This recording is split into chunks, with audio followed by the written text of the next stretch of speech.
it feels like it's been a long old road, and I wouldn't necessarily call ourselves successful yet. I do feel like we've got a massively long way still to go. But yeah, it also feels like it's been like an overnight. Wow, I can't believe we're 2 years into Zedsphere already. Yeah. So it's really, really kind of interesting to look back on all of that and think, wow, you know, this time last year there was literally 3 people in this company, you know, now we've doubled that and we're recruiting more. You know, yeah. So yeah. Fantastic. Yeah. So, and I've no doubt you're going to go on to do bigger and better things. So we'll look back at this video. Crossed. Yeah, fingers crossed. There you go. So let's talk about managed services a little bit. So Zedsphere are an MSP, managed service provider, focused value-added distributor. How would you define a managed service provider? Oh, wow. I mean, what a can of worms. You know, I think... Just between you and I, isn't it? Yeah. The thing that we've learned is that with MSP... it's very, very difficult when if we were to look at a list of all of our customers, it's very, very difficult to find 2 MSPs that are exactly alike. And, you know, we do actually kind of categorise to an extent the MSP groups almost in kind of like a very, very basic way.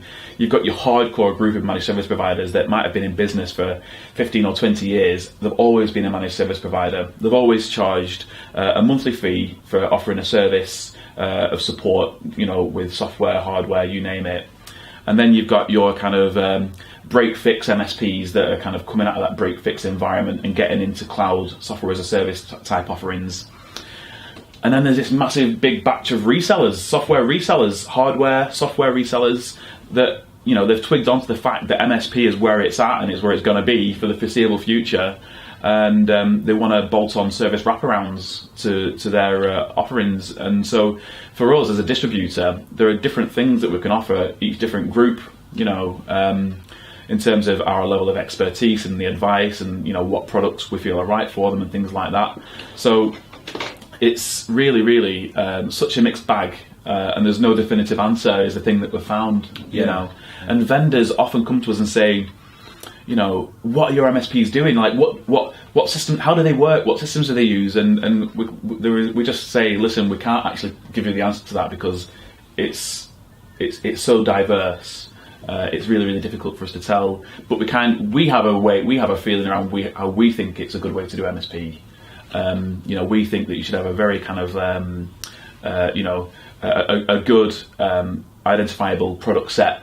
You know, good clean billing and financing options, be able to report on the service that you've delivered, make your value known. But that said, we're not a managed service provider, so you know, we wouldn't want to, you know, I mean, the people that we would never want to go and tell people how to suck eggs. Yeah, you don't want to dictate to people what a managed service provider is. Yeah. What we're really, really good at is understanding what products do and introducing them to customers and introducing them to MSPs and trying to let them know what value they might add. You know, there's so many different MSP models out there that, and a lot of them work for a lot of people. Yeah. You know, so yeah, it's really, really interesting industry to be in. And a massively exciting industry as well when you look at the amount of growth, and it might be useful insight or interesting insight for MSPs because, you know, when we sign up customers, what we do is we sell a license for something like Ninja RMM, and you know, they'll sit down and say, right, I'm going to sign up and start with 200 seats of Ninja, and most of the time, that managed service provider, when we look back at their account in a year's time, for example, and we're doing some kind of review, is they will usually have grown at least 100%. You know, and there aren't many in terms of seats. Yeah. You know, I mean, if you think about it, on the ground, adding 200 seats to an MSP, you know, that might be 1 or 2 guys offering MSP services as part of a small company, you know, they've doubled their offering, they've doubled their customer base. That's massive, more than 100% growth in a year, and that's really, really consistent across the MSP customer base that we have. You know, what do you attribute? So, are you attracting those type of MSPs that are hungry for that type of growth? Are you offering products, a combination of these things? Why do you think that you end up working with those types of MSPs that are growing so quickly? It's just because I think they're looking for products that are going to make their businesses efficient. That their customers are going to understand and add value, and you know, they come and know that they can pay a certain monthly amount for it, and then they can offer out a service at a certain monthly amount and make a certain amount of money. And they just tend to be pretty savvy people that, you know, can say to potential customers, well, you know, we can do this for you and help you out with it. And it's a model that works. It's just a model that works, and that means that, you know, they can start with 100 seats in January of one year, and by the time you get to January of the following year, it's really, really, you know, common for us to see MSPs that have grown more than 100%. And that was what astounded me. When I looked at the MSP world and the small number of MSPs that we were working with at the time, you know, for a company to see 100% growth year on year, I mean, it's crazy. It's like bordering on ridiculous, you know. It's hard to say what the secret sauce is, but I think it's just a model. And when you've got an MSP with a group of people that are well engaged, they understand how to work with customers, they use some techniques, the kind of techniques that you advise on in your blogs and things like that, you know, the formula is there for success. Yeah. Let's rewind a little bit and talk about the product set then. So 2015, Zedsphere started out. You've almost come from that almost cybersecurity background. Yeah. Take us from 2015 cybersecurity to where you are now and the number of products that vendor products that you're looking after at Zedsphere. Sure, yeah. Well, we've got 6 core products at the minute, and we are planning on expanding that. So we started out with a cybersecurity focus, and that was really kind of like, you know, nodding a cap back to our cybersecurity days, because the legacy of, you know, the work that Divesh did in the past and you know, when we set up Distology, was really very cybersecurity focused, and it still is, because that's a massively important market to sell into. So we started with cybersecurity, and very quickly realised that, you know, the beating heart of MSP is tools like remote monitoring and management, PSA, that kind of thing. So it was very, very important for us to focus on building a partnership with a vendor that would allow us to take an excellent product into the MSP market. And we were just incredibly fortunate to be able to engage with Ninja RMM around this time last year, a bit earlier than that. And Ninja was still relatively new, but they'd had this amazing success in the US. You know, it was just 3 guys that came out of Dell and Packet Trap and Anchor that came together, and they built an RMM. And I think by the time that we met them, they'd already sold into about 1,000 MSPs in America, just themselves, you know, using a small team of salespeople in the United States. And looking at the product, we were so excited by it because it was just so easy to use. You know, and it was more to do with the principles behind Ninja. You know, they're really, really going for this ecosystem play where you can take vendors that MSPs love, things like TeamViewer, Webroot, you know, vendors that they can plug in and integrate seamlessly and be part of a platform, and you kind of pick and mix what you want. You know, you don't have to have, you know, the Ninja AV, you don't have to have the Ninja PSA. You can pick the vendors that you want and just plug it in there. And the way that they were doing it was all focused on ease, not based on old legacy technologies, and super easy onboarding, training, flexible approach to billing and things like that. So we saw it and we're like, we need to partner with Ninja. That's the future for us. And we managed to establish a relationship with them. And we're just over a year in now with Ninja, and they are doing so well. It's absolutely flying off the shelves in the UK with us, which is fantastic. We've got a dedicated Ninja sales team now. So that's been the core element, is building that RMM focus, allowing MSPs to plug in cybersecurity, remote connect, the things that they need. Yeah. And I should say, for anybody who's not seen Ninja RMM as a product, you and I did a demo of it. We've got that as a separate video, so I'd encourage you to go and take a look at that. I was really impressed by the product. It's really easy for use, even for an old man like me.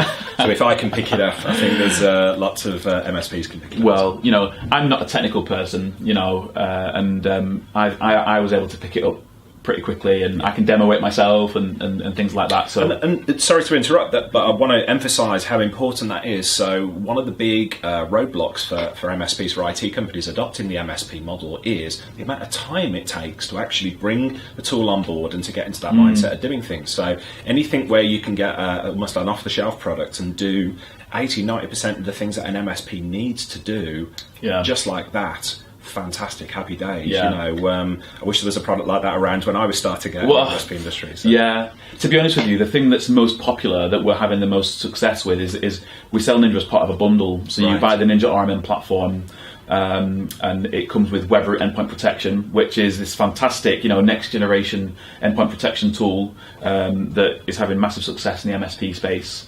and a TeamViewer license as well. TeamViewer is obviously one of the world's leading remote connect solutions, but both of those solutions are bolted really, really deeply into Ninja. It's all managed from the same console. Right. So when you get that, you can pretty much take that offering for one monthly fee from us, and you can start offering MSP services, really. And we get, whether it's a surprise or not, I don't know, but we still get a lot of people that are saying, "Oh, I'm just starting out in MSP. I need we call it a Ninja starter pack, where they can have up to 50 seats of Ninja TeamViewer and WebRoot, and they can just crack on." So, and something like Ninja, it's the kind of thing that you can just onboard in less than an hour, and people don't tend to have any issues with it at all. So you've got your small kind of MSPs that are just starting out with 50 seats that can just crack on with it, but then we've got some of your larger MSPs. We've got a customer that's 3,000 seats plus, right. And they did a transition over to Ninja, and it was within a week that they'd managed that whole transition schedule from a competitor platform. And what was the reasoning? Why did they move from what I'm going to assume is an established RMM platform across to this punk startup? To be honest with you, the objection that we get the most about the big legacy kind of RMMs is that they're a little bit frustrated about it being clunky, bit of a big old beast, bit of a dinosaur. Sometimes they find things like, there've been new features that are added on that they're getting billed for, but they never asked for or needed. So the price has just gone up, and say, well, why is the price gone up? Oh, we've added in this feature. Don't really need it. And things like, outsourcing their customer support to India and stuff like that, and just making it more difficult for MSPs to kind of get on with stuff. So it's kind of like, rocking up with like a big old Volvo that you've had for 25 years. It's been strong, reliable, kind of like tootling along, and then, you rock up with like a sports roadster, that like a smart car roadster or something like that, that's, super efficient, fast, kind of funky, bit sexy as well, and does everything a lot quicker and more efficiently. And with Ninja, that's what we're finding, and it's so good to be able to be part of a company where you've got a product and you don't get objections on technology. The conversations that we're having is, oh my god, yeah, Ninja's wicked. Sometimes a question about like, what's the reporting functionality, or what's coming on the roadmap for the next quarter. And as a software company that's taken a lean approach to launching a product, of course there are things that are on the roadmap for the future, as with any product really. But Ninja seems to be ticking boxes, and we don't get anybody kind of having massive objections on the technology. Sure. It's a lot of the time it's down to things like, oh well, I need to pay 10 pence a month, or we're just not in the buying cycle right now. It's just not the right time. Things like that. So when you're in a position where you're part of a sales and marketing team that can do that, it's just so great, because you don't have to worry about, you don't have to worry about the fact that you've got a rubbish product, because you've got a great one. So, and that's so helpful, because when you've got our product specialists out there in the sales team, they can actually talk with passion about Ninja and WebRoot and TeamViewer. They can actually say with full knowledge that these are the best products on the market. Yeah, I was overhearing one of Warren's calls a little bit earlier on when right. he was talking. So we're to an MSP who I'm going to guess based on the phone call that Ninja was that was their first RMM product that I'd really come across. So. Right. Yeah. So it's nice to be able to do that. And I think that's key for us, and that's why we're so selective about the products that we take on as well. Yeah. We're more than willing to wait a year, 2 years for the right vendor. We've got a list of the products that we want, the type of product categories that we want. But if the right vendor isn't there, we won't partner. It's as simple as that. So So let's rewind a little bit. So I've mentioned the phrase distributor. We've got an industry full of acronyms. We've got RMM, remote monitoring maintenance. We've got PSA, professional services automation. When we talk about distributors, it might not be clear to everybody what a distributor is. So give me your definition of who Zedsphere are and what a distributor is in both the traditional sense and what you're doing with Zedsphere now. Sure. Okay. There's a traditional style of distribution, and so a distributor is someone who represents a vendor who sells to resellers or managed service providers. Distributors don't sell to end users, so they're a supply route, they're a procurement route for people that are selling software or hardware or whatever. And there's been this traditional model of distribution where a distributor will almost be responsible for taking the run rate of a vendor. So a vendor will be responsible for lead generation, demand generation, things like that, and they'll get leads and they'll chuck the leads out to distributors and say, right, fulfill these orders and things like that. And the distributor will have their own supply network, all of their own resellers that they'll try and push products into, if you know what I mean. Mm-hmm. That's the traditional distributor route, and really very often the distributor model was a case of a reseller going to a distributor and saying, my customer has asked me for this product, please can you provide me with a quote for it? And they'll provide a quote for a full 1 year subscription, and it'll be paid all up front when the customer orders, and it's kind of as simple as that. That's the traditional distribution model for hardware and for software. Almost box shifting. Box shifting, yeah. Whatever you want to call as the middleman there. So. Yeah. Whatever you want to call them. They've got all sorts of different names: broadliners, box shifters, tin shifters. Quote monkeys. Quote monkeys. You name it. Unkind, but I can see that. Yeah. So it's so that's really the traditional model of distribution. I think where we sit is really quite different from that, because whilst we do represent vendors, we represent a very niche, specific set of vendors that are really focused on MSP, and we have some very specific criteria, and our criteria is that it's got to be cloud-based, there's got to be the ability for the software to be multi-tenanted, multi-tiered, it must be billed flexibly, so MSPs must be able to sign up and say pay monthly, or run like an overusage program. If they need more of the software, they don't just have to keep coming and placing orders with us. It's got to be easy, and that's kind of the criteria for us. But at the same time, we look out for products that are going to be of interest, specific interest. We don't just sign up loads of vendors and say, right, we're distributing these tools, So, you used the term last night when we went out for dinner. You said, you're a boutique distributor. And whilst that's not a term that I've used that much, I can kind of see, actually, we kind of are a boutique distributor, because we've got actually, for what we do, we've got a relatively small team here of very dedicated product specialists. And we kind of have quite a close relationship with the MSPs that we work with. So most of the time, the big difference that you've got to realise about working with MSPs is that most of the time is you're selling to and working with people of like a technical director type level, and MSPs are emotional about the products that they work with. They want to know that it works and that they like the ethos behind it and things like that. And they've got to have trust in the company that they're buying from as well. So for us, we really, really clearly understand that, and we're not going to try and just tin shift software to MSPs. It's about letting them know that this is almost kind of like, these are almost like products that we've kind of like curated and pulled together for them. And we don't just do demos. We offer one-to-one intro product sessions with founders of the vendors. If you want a ninja demo with us, you don't get a ninja demo. You get a one-to-one session with a ninja founder. It's like we want that kind of quality, and for people to kind of review the products and get what they need from us. So it's kind of like that, almost like bespoke kind of high quality feel that people can come and they know that they can trust us. But it's also giving people that opportunity to know that they can come to us and they don't just have to buy one product. They know that they can get endpoint protection, remote monitoring management, VoIP, next-gen firewall, and they can get it all in one monthly bill from Zedsphere.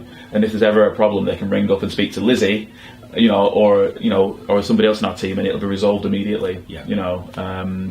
It's an interesting approach, because I've heard it referred to in the MSP market with end users as one throat to choke. Yeah, one throat to choke. Of course. So MSPs, of course, look after all of the software and the hardware and the vendors for their clients and everything. So it sounds to me as though you're the one throat to choke. It's not a pleasant phrase, but it do you know what? works. I think one throat to choke is. I definitely know what you mean, but I think in our situation, I would say maybe one cheek to kiss. Oh. Is the way to go. Okay. And to be honest with you, we get more compliments than complaints, actually. Sure. And funnily enough, while you've been here, I've had an email from one of my colleagues, because one of our MSP partners wants to give me a ring because he's so happy with Danny out there, who's sold him some VoIP recently. Nice, and it's nice to get that kind of feedback. So yeah, we're trying to just kind of. We're trying to build a company and a brand that people know, it's Zedsphere, we trust them, those are the MSP guys. We don't really want to be like one of those cloud markets where you can just log in and buy products. Yeah. We want to be the people that you can trust. So it feels as though the phrase distributor, or the phrase, the label that I know as distributor, probably doesn't really apply to you as much. That we might need to think up a new label to give to somebody like yourself. It has actually been a bit of a challenge for us. Yeah. Say, are we a distributor? Well, yeah, we're a distributor because we represent vendors, and we have distribution contracts with vendors, and we sell into the managed service market. But, it's actually a term that we've tried to stay away from. Yeah. We've come up with all sorts of kind of like things, I think, what does our website say? A fresh approach to technology sourcing. So it's, you might be a sourcing partner. Yeah, a sourcing partner could be a good way to think about it, have a think out there. If anybody can give Rick an idea of what Zedsphere should be known as opposed to a distributor, that might be the way forward. That would be good. So it's, but at the same time, we have to recognise we're a distributor. Yeah. That's the field that we work in,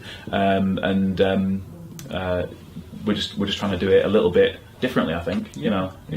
So we've talked about UK managed service providers, but I get the feeling that your scope is not just UK wide. We've talked about Computercate, who are based out of Amsterdam, I think it is, yeah, that's right. Yep. Yeah. What about MSPs? What about clients? Are you looking to go beyond the UK? Have you got any clients outside of the UK at the moment? Sure. Yeah, actually, we've just started in the last few months representing Ninja in EMEA. Okay. So we are working with MSPs, in Europe, quite a few in Scandinavia, Germany.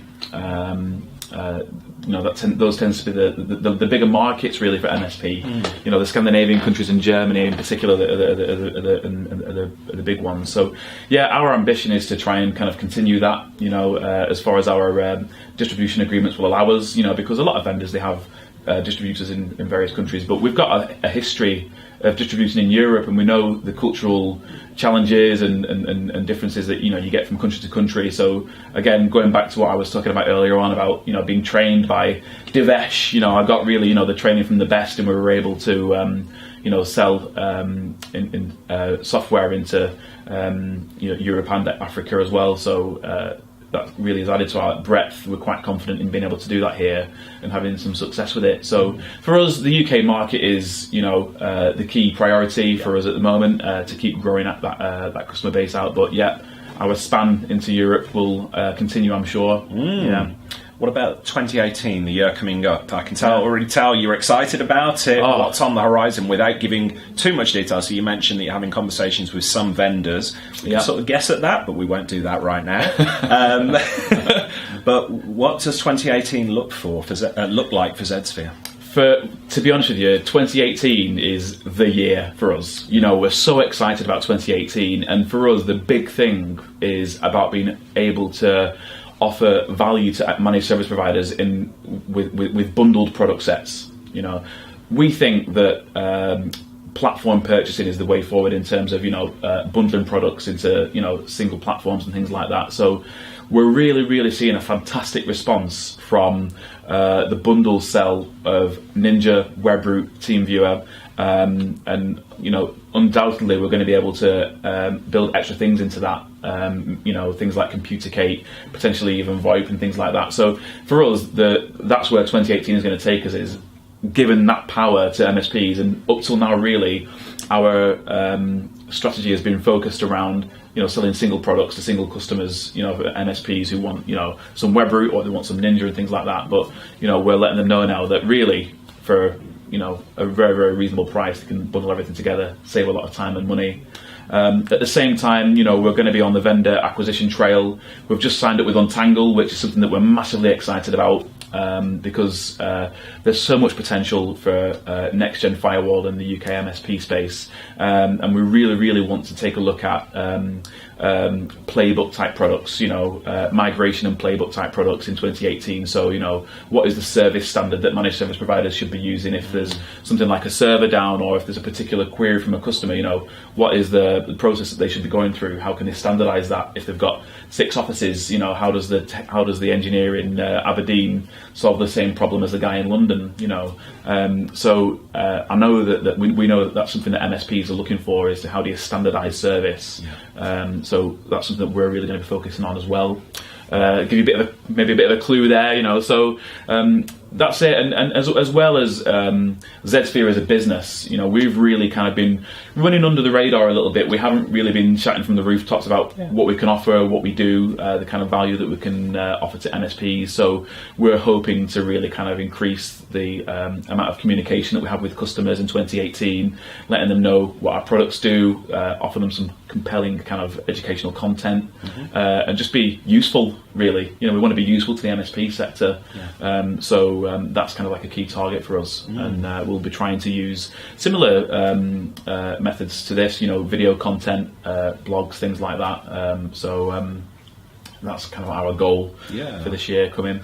From a business perspective, do you mind me asking, profitable as a business? Oh, well, we're so lucky because, this is like end of year 2. We're profitable.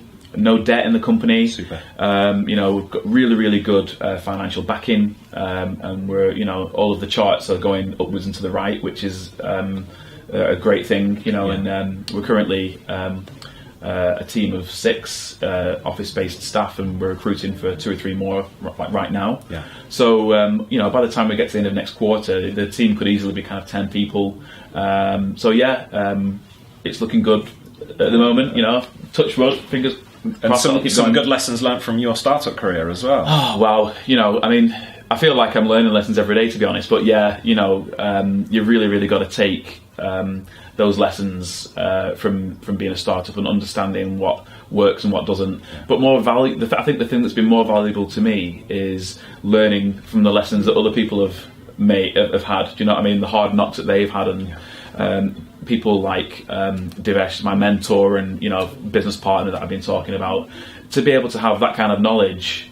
And when there's something that pops up, I can just get on the phone and be like, what would you do about this? And be like, oh, well, we had this situation 8 years ago and this is what we did about it. And I would have never have considered that, that was the answer, but, I've got the knowledge and expertise there and then have a phone as well. So it's about learning lessons from other people as well, I think, not just kind of learning your own lessons. So I think that's been the key. Probably one of the biggest keys to our success so far is, putting faith in my experience and our experience, but other people's experience as well. So you brought Untangle on as a new vendor. What do you, Rick Yates, and what does Zedsphere look for in a vendor? Is there a quality to it? Is it all about the product? Is it the team? What do you look for when you bring these vendors on board? It's a bit of a mix of all of those things, to be honest. I think the first thing for me is relevance. Relevance is so key because, and the thing with Untangle was that, and the thing with Ninja as well is that, this is specifically a product that is so relevant to MSP that they've taken the time and energy and resource to develop that into the product. There's options for billing. There's you can deploy it in a way that's suitable for managed service providers. They've actually got MSP on their mind. And when you have those conversations with people, it's almost like there's immediate chemistry, because we're like, oh, we love MSP, and they're like, oh, well, we're all about MSPs, so straight away we're having conversations, and they can start asking us about the MSP market in the UK, and they can kind of see, oh, these guys are talking sense, so it's about relevance and technology functionality. We don't want to kind of pick up any technology products that we're then going to push out there, and people like, someone who I've spoken to in the past who's loved products that they've bought from us are then in a situation where they're like, Rick, what is this rubbish that you've put in front of us? Because that then means that they lose faith in what we're doing. So we have to have the right quality of products. So that's super, super important. And then it's just about relationship and the level of excitement. We're really, really fortunate here because everybody in the business is just super excited about the vendors that they work with and they represent, and like you said, just listening to Warren sell, it comes through. And the effort that we put in, and so that's really, really important for us when we're working with our vendors, that they've also got the excitement about what we're doing together, and that they're happy to work in a partnership way, that they can come into the office and we can talk about the work that we're doing and we can work together, and that it's a team effort rather than the kind of situation where we're saying, well, you're our distributor, your responsibility is to get business. Well, yeah, but also, we need to kind of be fully aligned in order to allow us to do that and be working together as a functional team, So it's about the chemistry as well. So those are the kind of the tick boxes really for us.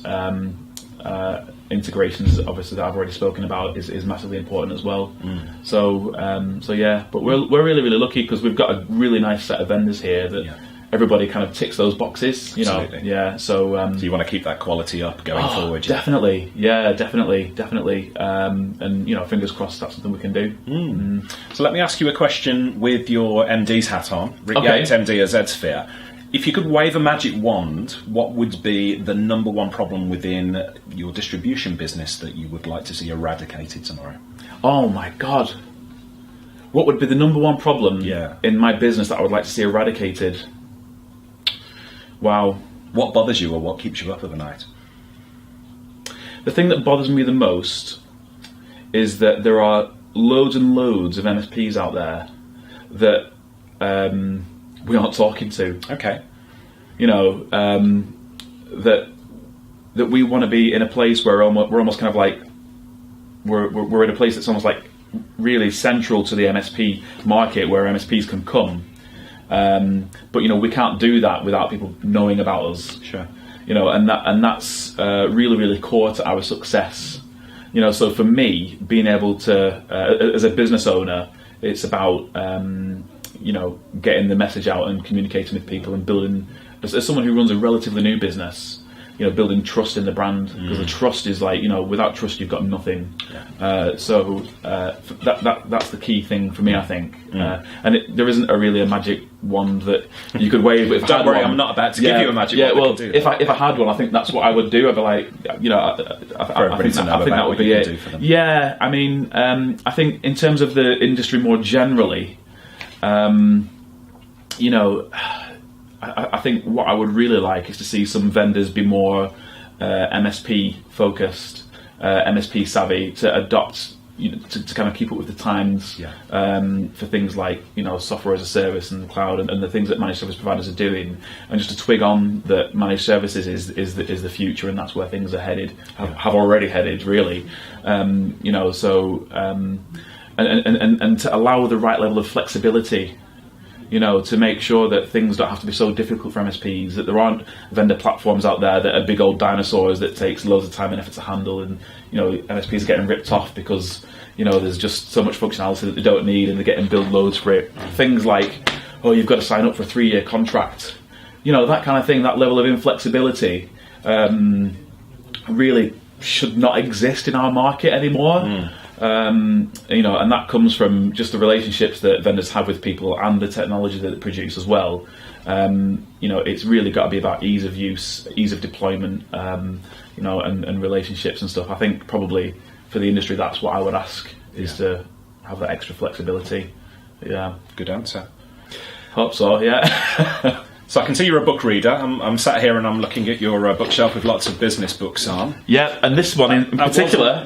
wasn't an unmitigated plug for... I can recommend the IT Owner's Business Owner's Survival Guide, which was a fantastic read, by the way, by a chap called Richard Tubb, available in all good... bookshops. All bookstores, everywhere that books are sold. So that wasn't the reason for asking about that. But in terms of books, you're clearly, somebody who cares a lot about personal development and becoming a better business leader. What's the one book that you find yourself recommending or gifting to other people the most? To be honest with you, I really like Richard Templer, and this guy has written loads of books.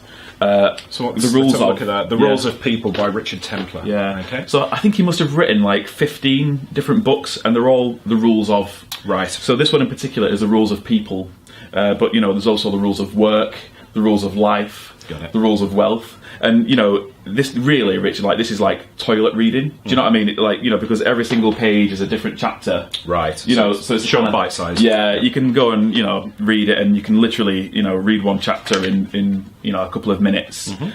So it's nice and easy to consume. But do you know what? He actually talks a lot of sense as well, this guy. So The Rules of People by Richard Templer. We'll make sure that goes in the show notes. Excellent. And we'll have to let him know. Maybe he'll send us some books, eh? Yeah, because there's a collection, a big collection that. Right. Thank you for your time today. Just before we finish, if people want to get in touch with Zedsphere or you personally, how do they reach out to you? Well, it's pretty easy. You can give us a call. Our phone number is 0330 122 2050, or just drop me an email. My email address is ryates@zedsphere.com. And again, we'll make sure that's in the show notes. So we're here all the time. Just get in touch if you need anything. You live, breathe, and do everything MSP. We totally do. Yeah, we totally MSP do. Cool. Rick, thank you for your time today. I've really enjoyed it, and best of luck for 2018. Brilliant. Thank you very much. Cheers. You too.